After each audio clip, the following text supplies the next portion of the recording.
Location के अंदर बहुत सारे स्ट्रॉन्ग किंग्स है और उनमें से टॉप 10 स्ट्रॉन्गेस्ट किंग्स कौन से है, तो आज मैं उन्हीं को रैंक करने वाला हूँ। और इस रैंकिंग में वो किंग्स भी होने वाले हैं जो कि ऑलरेडी निपट चुके हैं। तो नंबर 10 में है कीटे किम के अलायंस के किंग्स, और स्पेसिफिकली कहूँ तो 3 कीटे किम के अलायंस के किंग्स, जो कि king of Paju, king of Pohang और वो किंग जो कि योगा जानता था। और इन तीनों को नंबर 10 में रखने का यही रीजन है कि इन तीनों ने बहुत अच्छी टक्कर दी थी सेकंड जनरेशन के एलाइट फाइटर्स को, और उनको कुछ हद तक डोमिनेट भी किया था पहले। तो नंबर 9 में है चैंगी सीओ, जो कि जियोलाडो के एक रीजन का किंग है और ये चैंगसू गैंग का एक मेंबर भी है।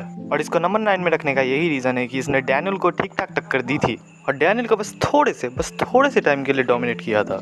और ये चैंगसू गैंग का सबसे स्ट्रॉन्गेस्ट मेंबर भी है, ऑफ कोर्स चैंगसू से नीचे। और मुझे बस नहीं लगता है कि इसकी hand to hand combat power Changsu जितनी है या फिर उससे थोड़ी कम होगी। तो नंबर 8 में है गोंगशबजी एंड टेसोमा। दोनों ही अभी के समय में इक्वली स्ट्रॉन्ग है। गोंगशबजी थोड़ा ज़्यादा स्ट्रॉन्ग होता, पर उसका लेग पीस जेम्स ली ले जाकर डिनर कर लिया उसने। इन दोनों के बारे में ज़्यादा बताने की जरूरत नहीं, तुम लोगों को ऑलरेडी पता है। तो नंबर 7 में है जीचांग कोएक, जो कि काफी ऊपर हो सकता था इस लिस्ट के अंदर, पर उसने कभी अपना पोटेंशियल रीच करा ही नहीं। कीटे किम और जेम्स ली से हारने के बाद उसने ऑलमोस्ट फाइट करना बंद ही कर दिया था, पर पोटेंशियल काफी हाई थी जीचांग कोएक की। पर इवन तो जीचांग कोएक ने अपना पोटेंशियल रीच नहीं किया, फिर भी वो गोंगशबजी एंड टेसोमा से ज्यादा ताकतवर था, ये चीज कह सकता हूँ मैं। और जीचांग कोएक ने फर्स्ट जनरेशन के अंदर सियोल पे राज किया था, इवन तो उसके पास कोई भी मास्टरीज नहीं थी। तो नंबर 6 के अंदर है शॉन जी युक। पता है कि बहुत ज़्यादा हॉट टेक है ये वाला, पर शॉन जी युक का इतना नीचे होने का यही रीज़न है कि शॉन जी युक ने कभी अपना फुल पोटेंशियल नहीं रीच करा, क्योंकि वो जल्दी ही निपट गया।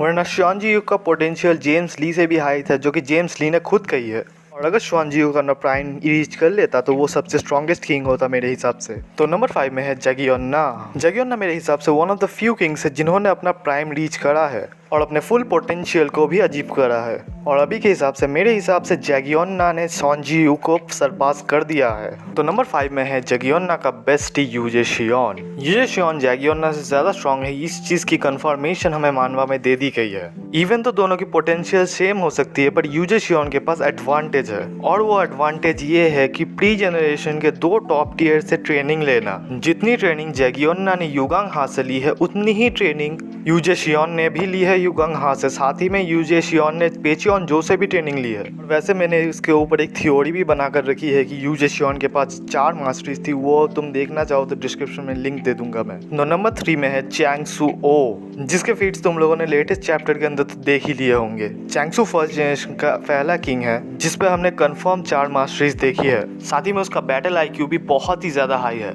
साथ ही में उसने प्राइम शिनगन के अटैक्स को भी काफी देर तक सरवाइव किया था और जिनयोंग पार्क को भी ऑलमोस्ट मार दिया था। मेरे हिसाब से इतने फीट्स तो काफ़ी होने चाहिए उसको नंबर 3 में डालने के लिए। तो नंबर 2 में है ट्रू कन्विक्शन जिनरैंग। पहले मैं कंफ्यूज था कि जिनरैंग को नंबर 2 में डालूं या फिर चैंगसू को, बट आई थिंक कि ट्रू कन्विक्शन जिनरैंग चैंगसू से ज़्यादा पावरफुल है। और नंबर 2 में जिनरैंग का होने का यही रीज़न है, उसने कुछ देर तक डोमिनेट किया था कीटे किम को विथ हिज ट्रू कन्विक्शन। और जैसा कि हमें पता है कि कन्विक्शन सबसे रेयर मास्टरी है इन लोकिज्म, बाकी तुम लोगों को तो ऑलरेडी ही पता है। तो नंबर 1 में है the king of Seoul, the king slayer कीटे किम। पहले मैंने सोचा था कि कीटे किम को इस वाली लिस्ट में नहीं रखता हूँ, पर अगर मैं टॉप 10 स्ट्रॉन्गेस्ट किंग्स की लिस्ट बना रहा हूँ और उसमें किंग स्लेयर को ही ना रखूँ तो मैंने क्या ही वीडियो बनाई। किंग्स का क्या, अगर मैं अभी करंट स्ट्रॉन्गेस्ट लोकिज्म कैरेक्टर्स की भी लिस्ट बनाऊँ उसमें भी कीटे किम मेरे हिसाब से अभी टॉप में रहेगा, क्योंकि उसके फीट्स इतने बढ़िया है करंट लोकिज्म में, उसको टॉप में रहना चाहिए। ही इज द स्ट्रॉन्गेस्ट मेरे हिसाब से इन करंट लोकिज्म।